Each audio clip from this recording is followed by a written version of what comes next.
To me, research-led education means in part that the people that are teaching are also active in research, and that includes me. So I hope that my enthusiasm for my teaching is fueled by my enthusiasm for the research that's related to it. So I think we should check with the students, but I think the students benefit from that, which is actually having researchers, active researchers, teaching. And quite often that also has sort of tangible aspects, in the sense that I might even share a problem with them that I'm working on now, or that I think I've just solved, partly because that's very fresh in my mind, but partly because actually we can get them to help us with our research, these bright people.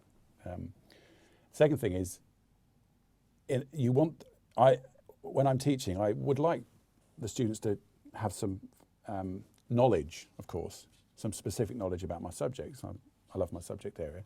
But more than that, I want them to sort of, I want to engender in them that sense of joy at finding new things out. And that's where the research element comes in. So rather than, here's a load of stuff you need to know, get your exam, stock it away, never use it again, what you really want to do is engender some spirit that goes way beyond the subject, which is about recognizing that most things we don't know, which means that they're open playing fields and that people can contribute to them. And that if you have the right skill set, you can actually ask questions almost every day that potentially you could answer and be the first person to answer. So that notion of research as a joyous activity, of learning more generally as a joyous activity, I think that's the thing you really want to get across. And actually the thing about research, even more than finding answers to previously unanswered questions, it's about identifying questions, right? So the process is very, very much more open-ended, whereas as teaching known material is very convergent. Research is very divergent, and the most skillful researchers are actually the ones that recognise the question first.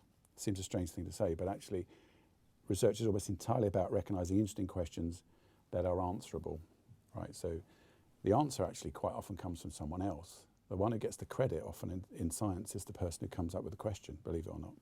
So and this is a hard thing, because I think it's quite different from taught courses normally, where students are used to, good students, you put a paper in front of them, they answer the questions, they get a good mark, they get a good grade, everyone's happy.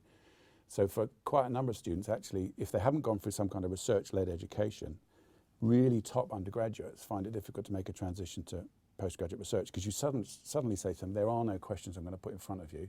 You have to come up with the questions yourself. And then if you can answer them, that's great.